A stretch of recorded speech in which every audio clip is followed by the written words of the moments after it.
Hello, and welcome to the Shifting Culture podcast, in which we have conversations about the culture we create and the impact we can make. We long to see the body of Christ look like Jesus. I'm your host, Joshua Johnson. Go to shiftingculturepodcast.com to interact and donate, and don't forget to hit the follow button on your favorite podcast app to be notified when new episodes come out each week. And go leave a rating and review. Just go to the show page on the app that you're using right now and hit 5 stars. And then leave a review. Here is a review from Apple Podcasts.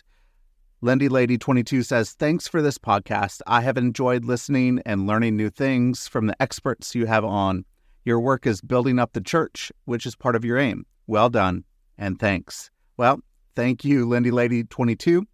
And you, listener, if you want to leave a review, go to the bottom of the show page on Apple Podcasts and click the link that says write a review. Or you can email me. Let me know what you think about the show. You can email your feedback to jjohnson@allnations.us.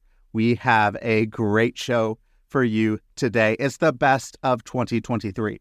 We're going to count down the most listened to episodes of the past year, and I am going to count down my favorite books of the year. But before we dive in, I just have to say thank you. Thank you to you, the listener. I've so enjoyed making this podcast and having the conversations that I'm having. But without you, there wouldn't be a podcast. So keep listening, keep spreading the word. Tell your friends, your family, even your enemies to listen to Shifting Culture. Also, this podcast is not free to make.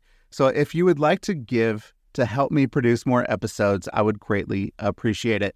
There is a link at the bottom of the episode description that says support the show. Just click on that and donate. Thank you so much.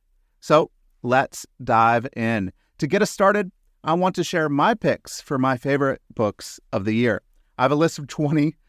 So here are the numbers 20 to 11 before we get to the top 10. At number 20 is Ordinary Discipleship, How God Wires Us for the Adventure of Transformation by Jesse Cruikshank. At number 19 is I Didn't Survive, Emerging Whole After Deception, Persecution, and Hidden Abuse by Nakma Panahi. Number 18 is Pivot, the Priorities, Practices, and Powers That Can Transform Your Church into a Tove Culture by Scott McKnight and Laura Barringer. At number 17 is Metanoia, How God Radically Transforms People, Churches, and Organizations from the Inside Out by Alan Hirsch with Rob Kelly. At number 16 is Fear Not, A Christian Appreciation of Horror Movies by Josh Larson. At number 15 is Wake Up to Wonder, 22 Invitations to Amazement in the Everyday by Karen Wright Marsh. Number 14, The Ballot and the Bible, How Scripture Has Been Used and Abused in American Politics and Where We Go From Here by Caitlin Chess. Number 13, What If Jesus Was Serious About Heaven, A Visual Guide to Experiencing God's Kingdom Among Us by Skye Jitani.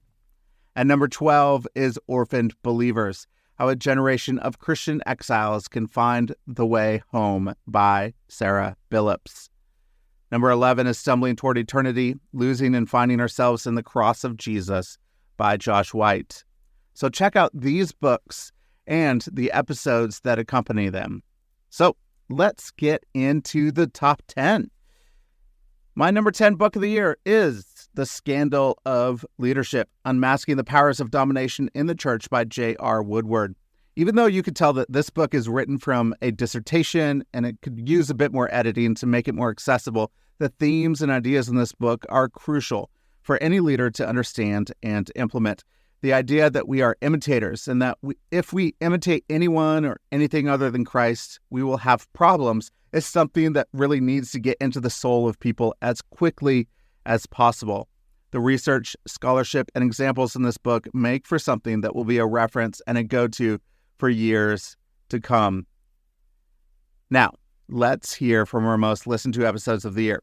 At number 10 is episode 136, Alan Hirsch and Rob Kelly, Metanoia, How God Radically Transforms People, Churches, and Organizations from the Inside Out. In this episode, Alan Hirsch and Rob Kelly join us to talk about their book, Metanoia. We have a great conversation on repentance, movements, organizational change, unlearning, relearning, vision, future thinking, and more. This metanoia process that they have taken us through is really important. How do we have our minds renewed? How do we shift paradigms and have our minds blown? Here, they are talking about the importance of metanoia. Listen as we hear from Alan Hirsch and Rob Kelly. There is no plan B. So if we put the missional thing out of the equation, where do we go? Back to some church growth theory, back to traditional expressions or, liturgical churches. They're not doing particularly well and they're not cracking in the ground. No matter what, So there's no plan B anyway. But here's the problem, I think Josh is suggesting, brother, is that, the word missional was so quickly, it was adopted in the end. And then, of course, but not with any understanding. And so, if everything's missional, nothing's missional. And so that's what happened. And the word was co-opted and became just another technique word. It's classic, trying to jump the chasm without having to do any paradigm shifting. And that was hugely problematic. Why I tend to use the word movement now, it's also got the potential for making the same mistake, but it's I've tried to use a concrete expression of mission. And when you talk about a very concrete expression of it, movements are made to move. They're moving. And so they're the most missional expression of the ecclesia.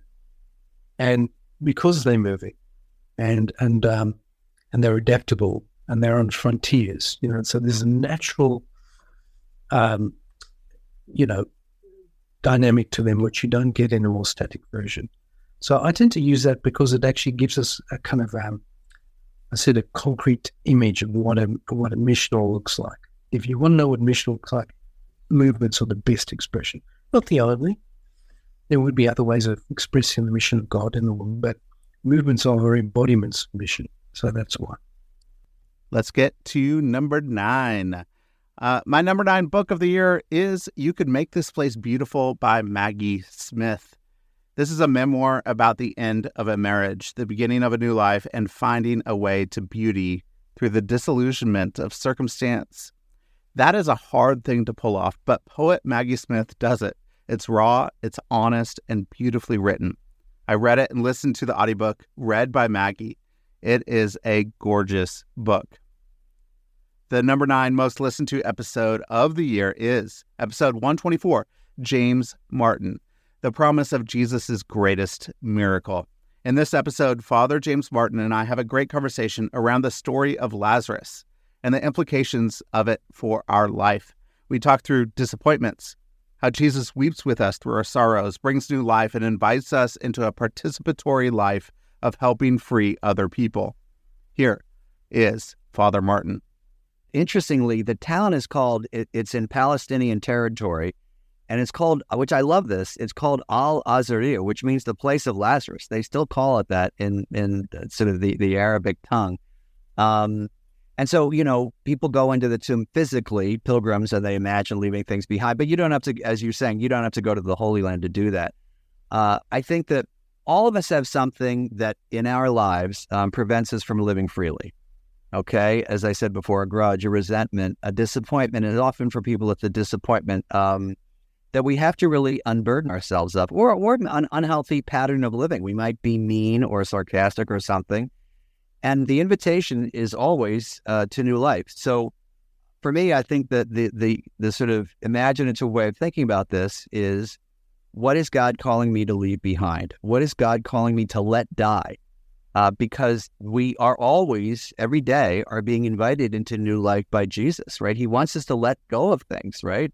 Now, in the Gospels, we see this in different ways, like the rich young man. What is he supposed to let go of? He's supposed to let go of his wealth. He can't do it. He goes away sad. So Jesus always puts his finger on the thing that people need to leave behind, like Peter leaving behind his net, or the woman at the well leaving her jug behind. You go and proclaim the good news. So there's a leaving behind, but it's also kind of the Paschal mystery. Once you die to self, you are able to experience new life in Christ. And I think this is an invitation every day for all of us. Let us get to number 8. My number 8 book of the year, even though it came out in 2022, is Between the Listening and the Telling, How Stories Can Save Us by Mark Yaconelli. This is a story about story. This book is stunning. It's a beautiful portrait into the art of listening and storytelling and the healing it creates in communities. It makes us want to be a better person. And it makes me want to create space for people to tell their story and to facilitate healing and growth. The number 8 most listened to episode of the year is episode 135, Scott McKnight, the pivotal priorities, practices, and powers to transform into a Tov culture. In this episode, Scott McKnight talks about one of his new books, Pivot. This book is a follow-up to A Church Called Tov. A Church Called Tov really hit a nerve when it debuted. In that book, they wrote about toxic church culture and contrast it to Tov culture or goodness culture. Pivot is the book of implementation.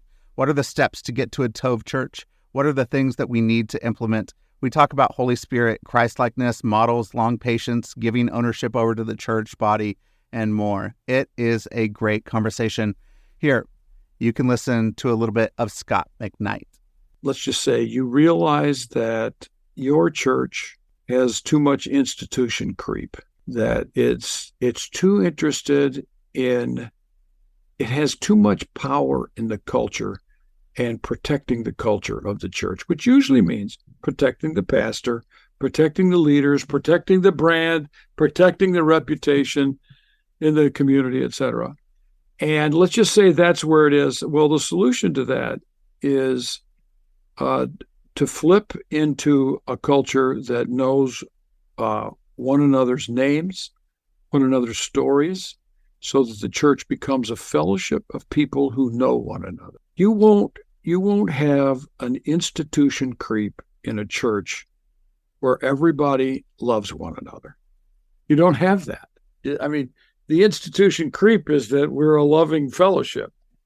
And so you have to start working on that topic. And then it's not going to work. The solution is not going to work by a series of sermons. It's going to work by, and this is a very important point in our book, is that we have to start focusing on character rather than number. And character is sometimes I think character is much harder to measure than numbers.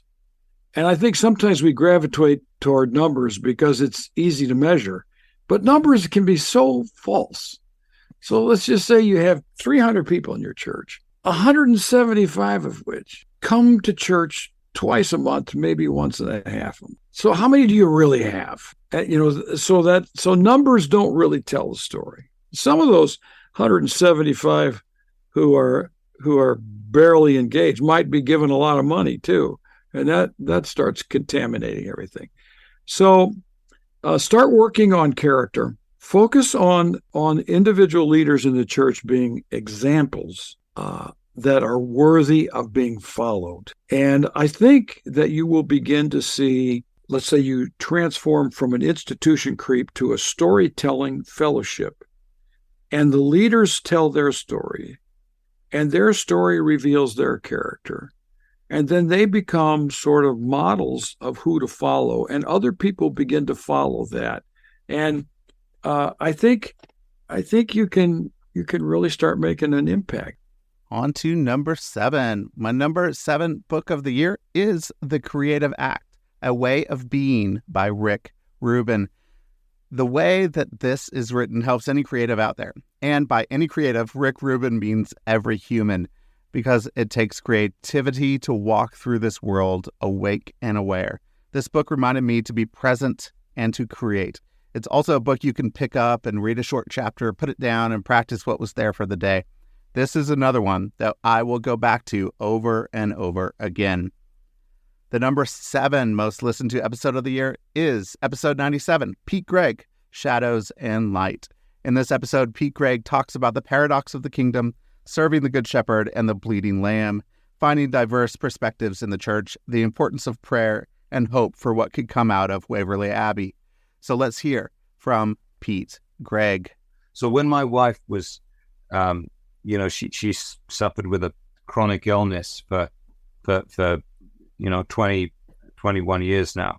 And she's often been rushed into hospital and after serious epileptic fits. And on one occasion, Josh, I sat by her bedside so depressed because the night before she was having the seizure. I was crying out to God and it hadn't worked.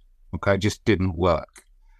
And, and people say, well, maybe God wanted to teach you something. And I feel like kicking them and saying, learn something from that, because what is that God can teach me through this seizure that he couldn't teach me or my wife through the previous 300, So I'm depressed. I'm down. I'm not naturally a good Christian. I found out years ago I was terrible at atheism. I kept backsliding, talking to the God I didn't believe in. It was just dreadful. And so I resigned myself to being a Christian because I was less bad at it than atheism. And so I'm a Thomas. My wife, who got saved when she was 17, has the most unbelievable, unshakable faith. So I'm there in the hospital with her and I'm saying, babe, maybe God isn't there. This is how bad my pastoral manner is. Okay, and she turned to me and said, thanks for proposing that particular worldview to me at this moment in time. What you're saying is my suffering has no consequence and that I am, the weakest link, that I need to be, according to Darwin, flushed out of the genetic pool, that there's no hope. So, she reminded me that if you're an atheist, a secular humanist, you still go through all this stuff. It's just you don't have any hope for this life or the next.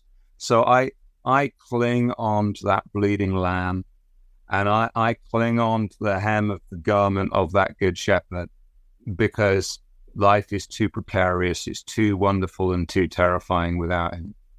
Man, I love hearing from Pete Craig. Let's move on to number 6. My number 6 book of the year is Revelation for the Rest of Us, a prophetic call to follow Jesus as a dissident disciple by Scott McKnight with Cody Matchett. Well, growing up with dispensationalism in the Left Behind era had me disillusioned with the book of Revelation, but Scott and Cody's book, Revelation for the Rest of Us, got me excited about what Revelation says for the first time.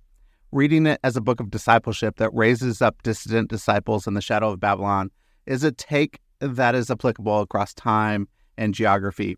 This is one that I highly, highly recommend.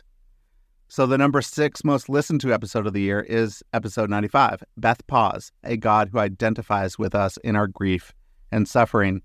In this episode, Beth Pause talks about incarnational work, her journey with Jesus, and moments of changing her mind. She shares her journey through the valley of grief and desolation during her divorce and finding that Jesus, the one who suffered, was with her through it all. Here is Beth Pause. It gets me just a little bit emotional. My faith has changed. My faith has changed a lot. I preach now with hope, but I don't shy away from lament, from weeping, from wailing. And I don't try to cover it up by saying, well, all things work together for good. You know what? I don't think everything works out for good. Can you imagine someone saying to Jesus on the cross, don't worry, Jesus, all things work out for the good. Like this misquoting scripture in ways that, taken out of context, become deeply wounding. I want to be a person who can say, I do believe in the hope of Christ. I do believe that God is good.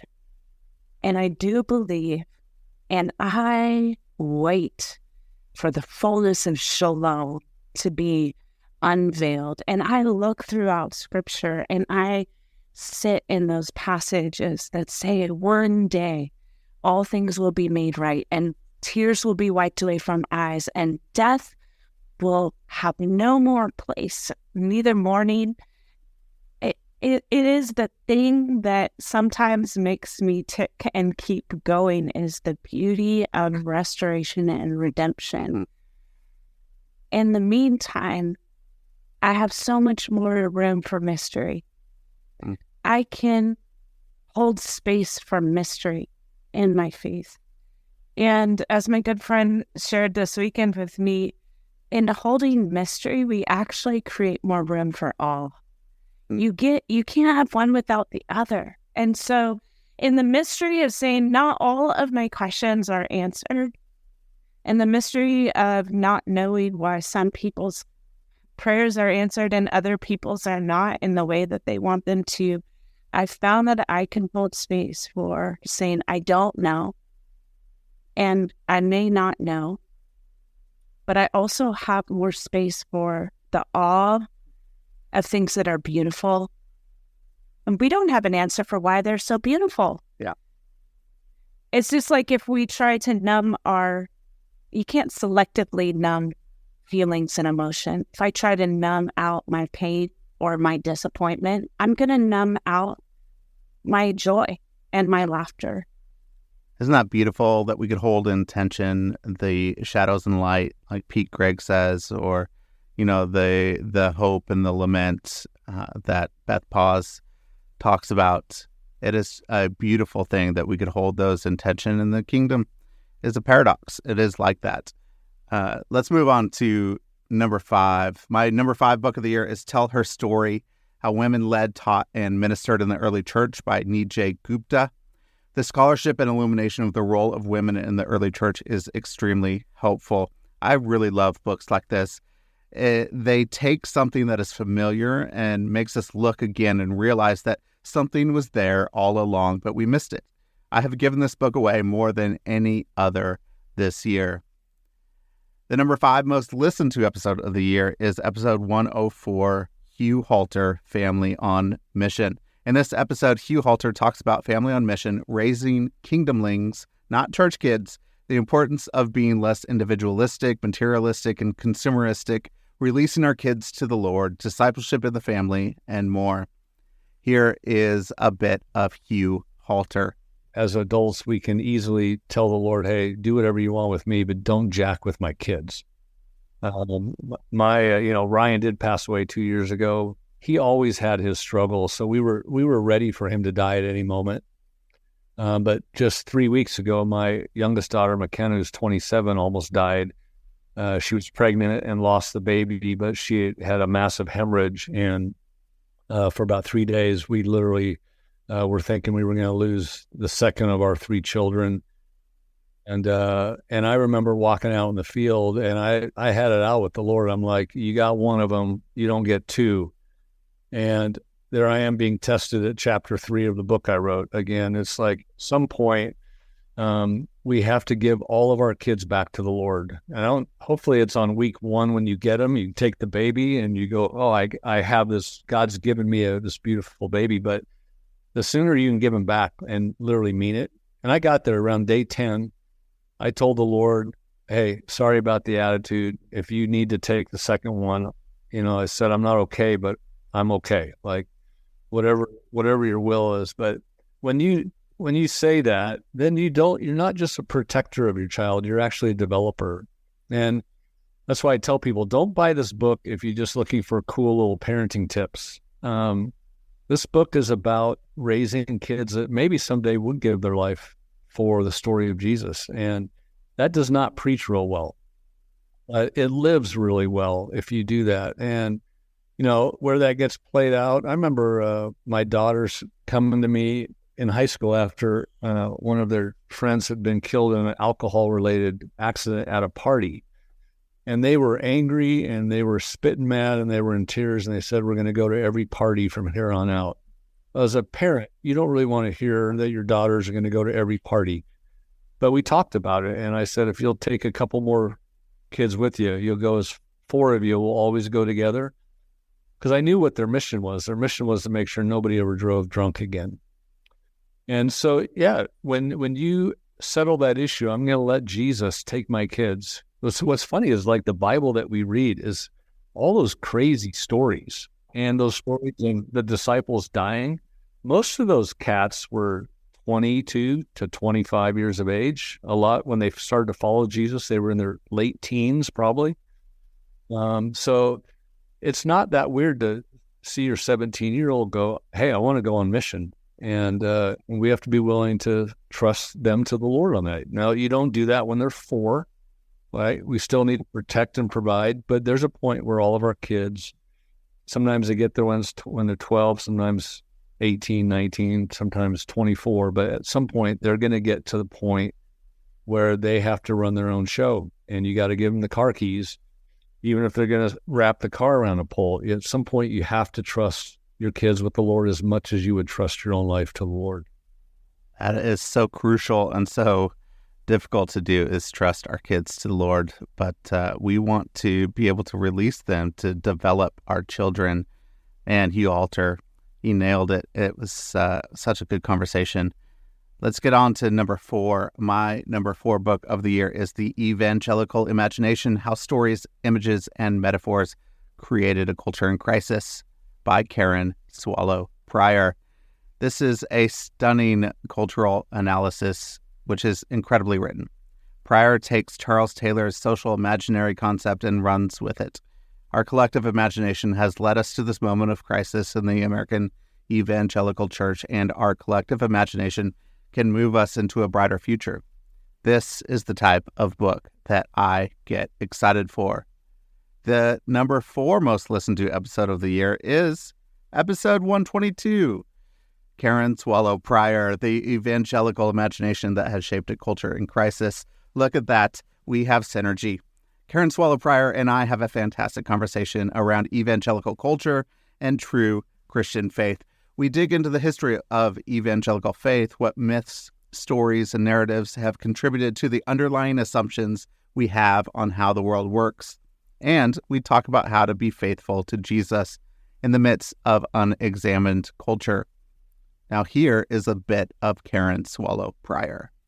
And one of the broader perspectives I bring into the book is how there was a Reformation about 500 years ago, 600, I'm not good at the math now. I guess it's 500 years ago. And there were, that Reformation was brought about because there were abuses and oppressions and distortions of the gospel and corruption. And so I think we're seeing some similar things now. And just as the printing press allowed people to read and communicate with one another, new ideas, more biblical ideas, and also false teachings and heresies that needed to be exposed or unorthodox practices or abusive practices.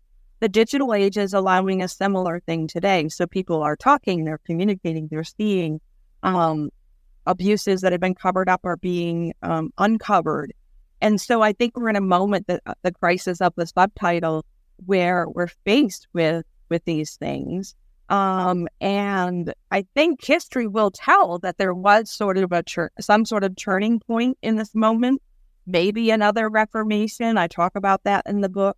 But, for whatever reason, in his sovereignty and providence, God has allowed us in this historical moment to be the ones to see this, to face it, to grapple with it. And our call is to be faithful. We have to be faithful. We have to choose whether we will adhere to the culture or the institution or the empire, or cling to Jesus, to eternal truth, to the things that are not of the culture. And again, we can't escape culture entirely. We're all, God put us in these human cultures. But at this moment, he's allowing us to see what is of human corruption and what is of God. And it feels very hard. I've talked to so many people. It feels like we're going through a very hard time that is unprecedented in our lifetimes. But if we are faithful and we choose truth rather than power, and we choose love rather than advantage, and we choose Jesus over all of the dung that human empires are made of, that I think the bride of Christ might come out a little bit more polished through Christ, and a little bit more of what Jesus wants it to be for future generations, if not for us in this moment. All right, now we're getting to the top 3. My number 3 book of the year is The Deep Down Things, Practices for Growing Hope in Times of Despair by Amber C. Haynes and Seth Haynes. Man, this is a beautiful and poignant book. There is something magical when someone shares their story of pain, abuse, and despair and shares practicals on ways to find hope again. This book feels like the embodiment of Jesus, light seeping into the cracks of darkness, illuminating the path home to him. Man, I loved this book. It's just beautiful. The number 3 most listened to episode of the year is episode 130, Michael Frost Returns. Mission is the shape of water. In this episode, Michael Frost and I have a great conversation around his book, Mission is the Shape of Water. We hear how mission has taken different shapes throughout the centuries, but the principles of mission remain the same. We hear stories about the missionaries of the first few centuries after Christ, Boniface and the Celtic movement, Zinzendorf and the Moravians, Mary Slessor and Alice Seeley Harris.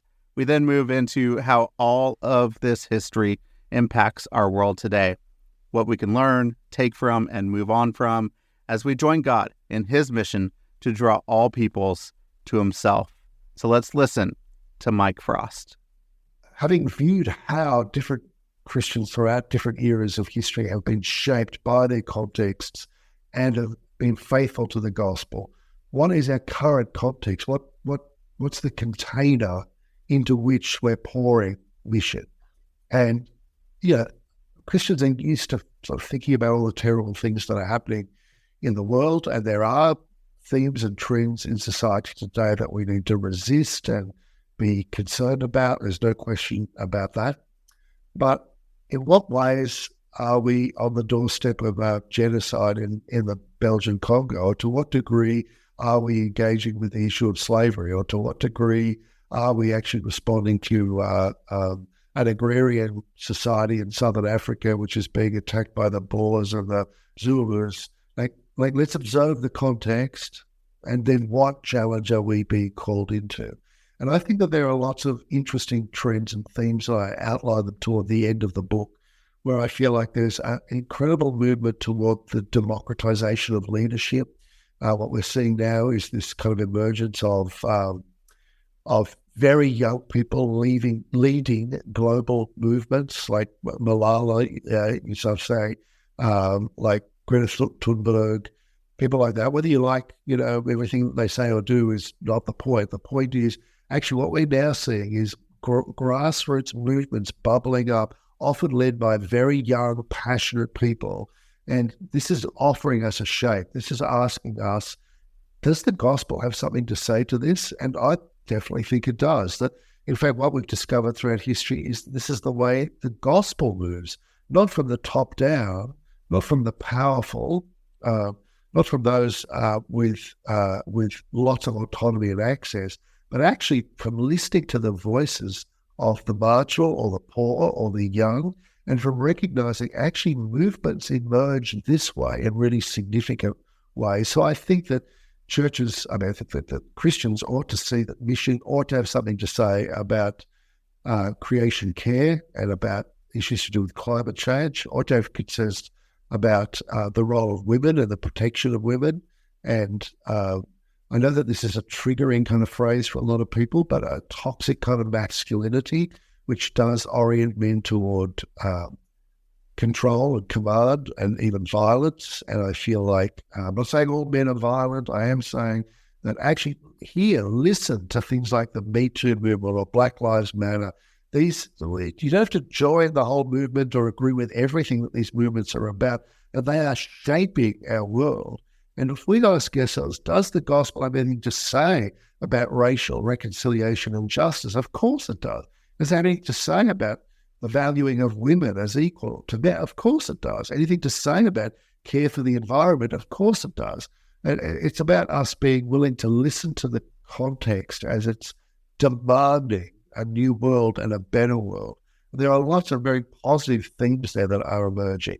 Kind of leaderless movements are happening all around the world. I mean, we saw it at Asbury with the recent kind of Asbury revival. It was, if it's a revival or awakening or whatever we call it, I mean, when people ask the students at Asbury, like, who's in charge? It looks like there's organization here. You're wheeling in whiteboards and you're writing prayer requests on them. There are the worship band is being replenished by new people, and there's organization here. So who's in charge? And the answer was no one. Like, this is how movements occur these days. There isn't a big kahuna in charge of this. It's not a man who's running this thing. It is like organic. It's like water bubbling up. And so, again, we need to look at this shape. There's something really interesting going on here, which is asking us to reconsider what mission might look like. There are a lot of command and control men who are used to the old days back in the late 20th century, where men started organizations with top-down leadership. They had objectives and goals, and they proceeded forward to facilitate them. Well, that was the shape back then, but I don't think that's what the shape will look like in our current day or moving forward. I think a rediscovery of the power of prayer and of the kind of chaotic organic movements that we see happening that emerge out of those kinds of things, a rediscovery of the fullness of the gospel. As I said at the beginning of this conversation, it's not just good news about how Jesus died for your sins, not to minimize that as part of the good news, but it is also about the reign of God, which is about joy and justice and healing and peacemaking and a renewed sense of family or community and the very presence of God, to discover the fullness of that and all the ethics related to that. I think our world is demanding, imperfectly, no question, but demanding a world of equality and justice, creation care, respect for the marginalized, respect for other cultures, multi-generational, multi-ethnic community. Now, they're not getting it right. They're getting it wrong in all sorts of ways, but that yearning there is actually yearning for the very things that the kingdom is all about, and we need to take that seriously and shape mission accordingly.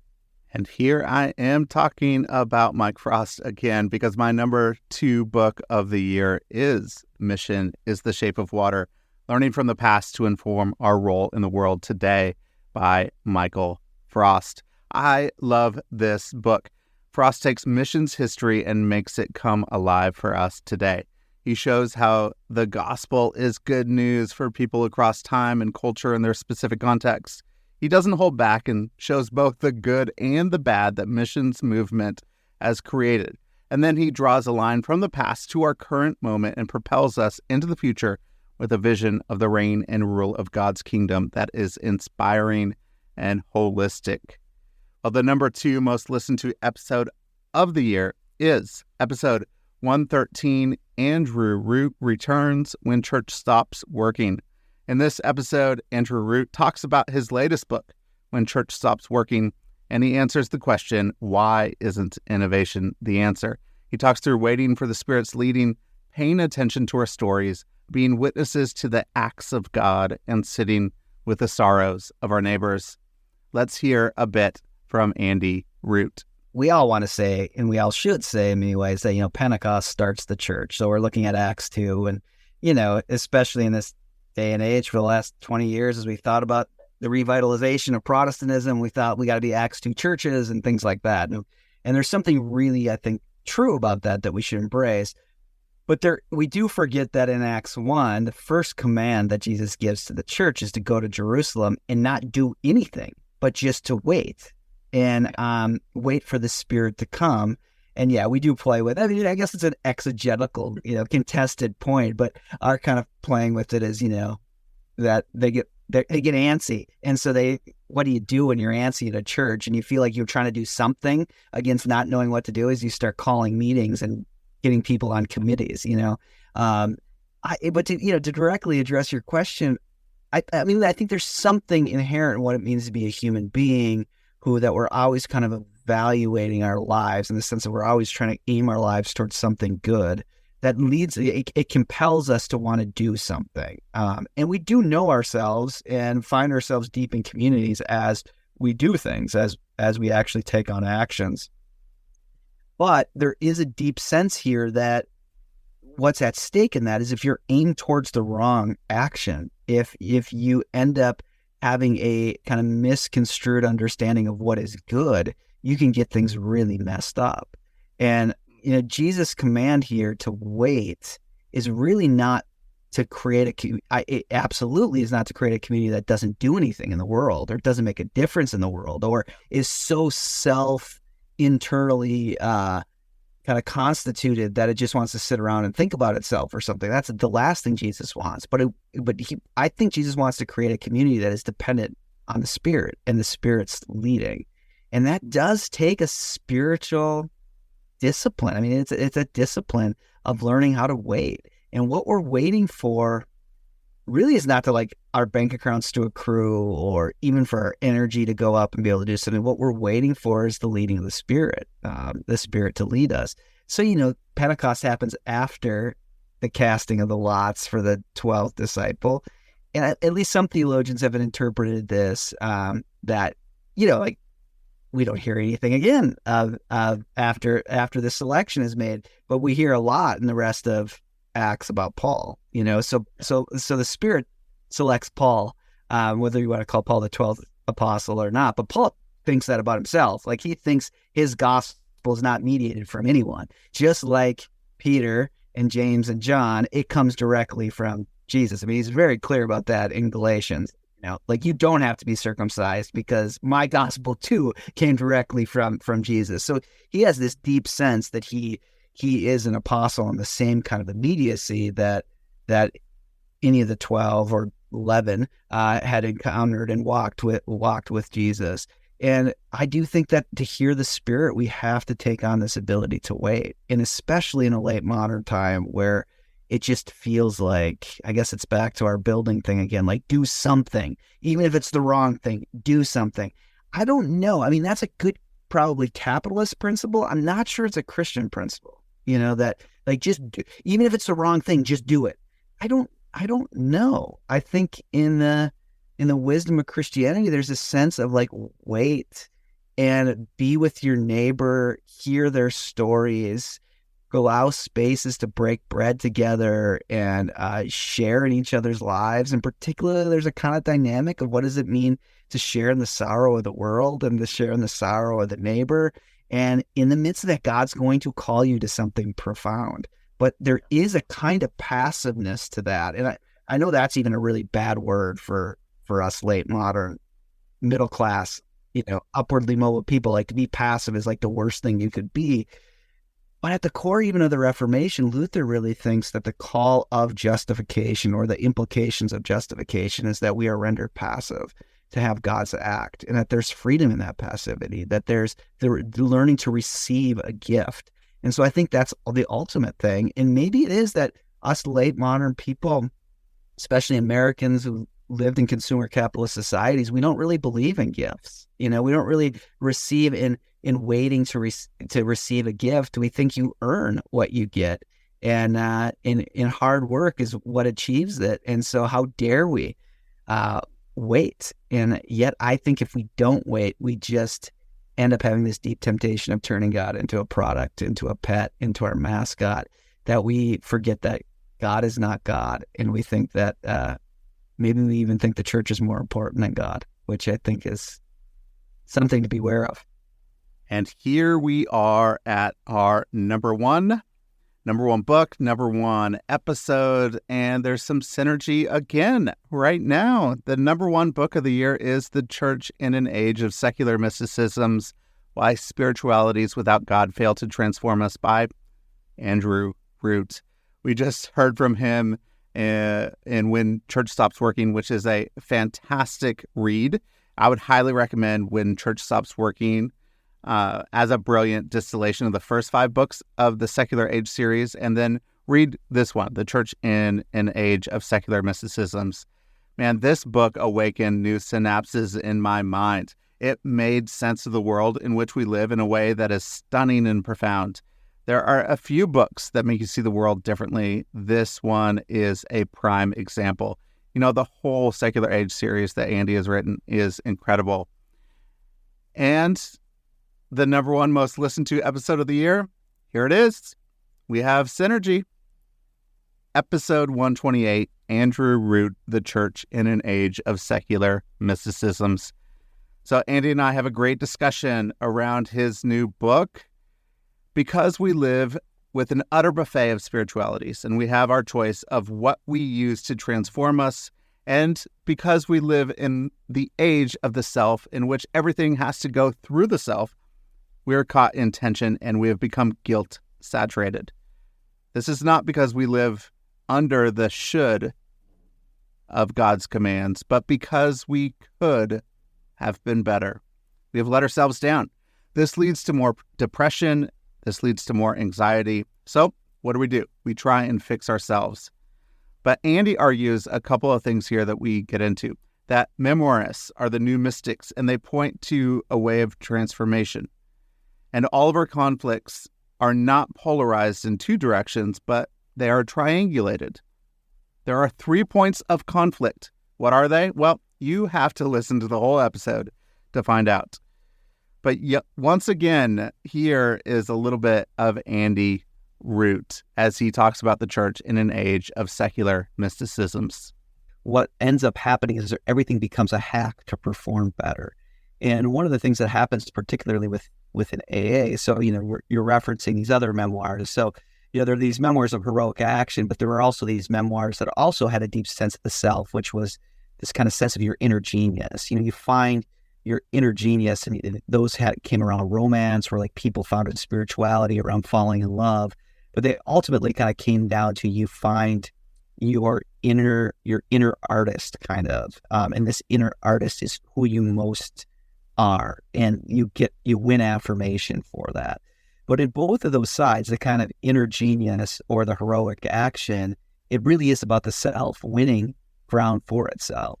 But then there were these other memoirs, and they were not just memoirs of kind of, what we could call disparagingly like religious leftovers, like people like you and me who still are like deeply involved in the church and still try to make a case for certain Christian visions of the world. Like these were people who didn't grow up in a church, who didn't, weren't, in a youth group or something, but they all had a very different kind of perspective of what changed them.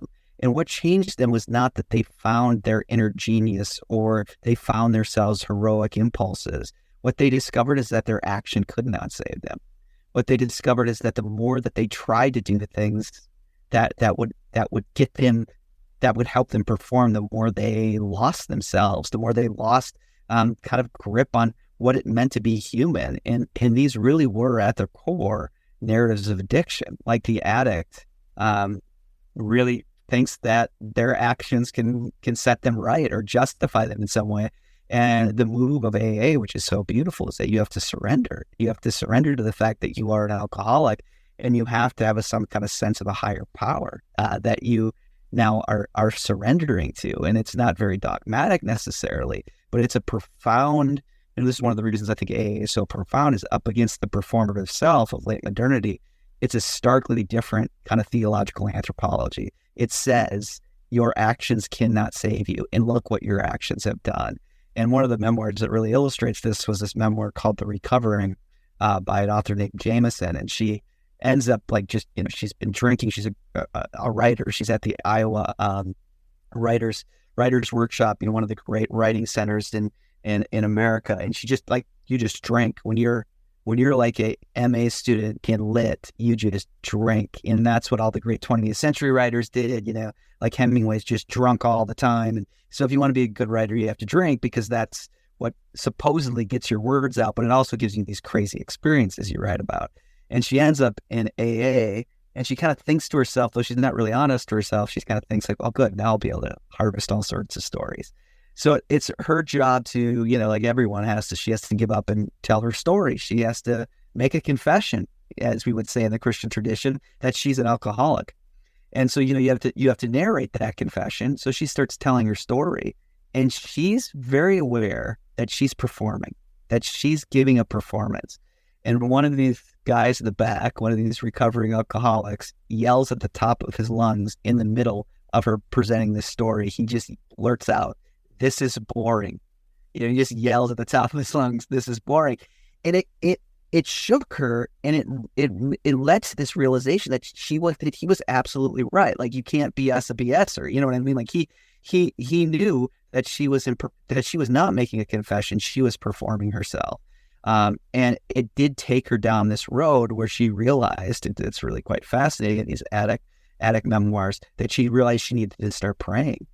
And she didn't believe any of it. She didn't feel like she could believe it, but she told these AA leaders, like, I don't believe in this. And they're like, well, chain smoking at the time, like, who cares? You just do it. And there's a sense where you surrender to prayer itself. And she finds this deep sense of restoration and healing through the confession that the self is not magnificent, that the self needs something from outside. As Luther would say, in the kind of opposition to the turned-in self, that you need a foreign righteousness to meet you, that your righteousness is not buried within you, that the righteousness, though, is a free gift of grace that is outside of you, that can come and meet you if you'll surrender that you need to be ministered to by the Spirit, that you need something from outside you to claim you, to come near to you. And I think this is the kind of crux of where we're at in our cultural context, that we often say to young people, which is why they're so depressed and anxious, that you need to perform yourself, that you need to be your magnificent self. You need to find it. You need to find your inner genius. But I think there's something incredibly profound about at least the kind of Protestant Christian confession. That's to say, you need to confess and surrender to something outside of you, and search it and see what happens here, in that you are not magnificent. You are beautifully and wonderfully made, but you beautifully and wonderfully made to be in relationship with others, to be encountered and ministered to by others, to be cared for by others. It's not what you do that matters. It's who comes to you and who meets you. And so there's a really profound sense of transformation that happens in those stories. Well, there you have it, everyone. That was our best of 2023 episode. It has been such a fantastic year, and we have even more incredible episodes for you in 2024. I'll be posting more videos, have some great ideas for a Shifting Culture subscription where you get bonus episodes, early access, and other perks. And we have some awesome guests already lined up for you.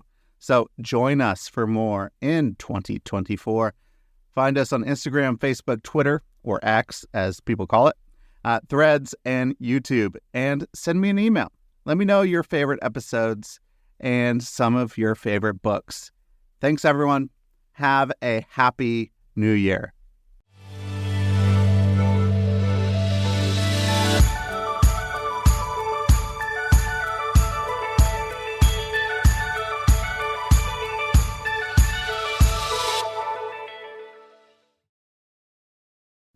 Thank you for listening to the show today. If you're really enjoying the show, please don't forget to hit the follow button on your favorite podcast app. You could do it right now. Just hit that little plus. And then I would love it if you would leave a rating and review on Apple Podcasts. So you could go right now to the show and leave a star rating and review and let us know how you are enjoying the show. And find us on Facebook and Instagram. So if you want to connect, interact, I post a lot of quotes and different things that you could actually interact with the episodes and let me know how you are enjoying the show. If you feel inclined to donate, there is a support the show link in the show notes, and it would send you directly to a page where you could donate so that new episodes can be produced for your enjoyment. So thank you so much for listening, and I hope you have an incredible week.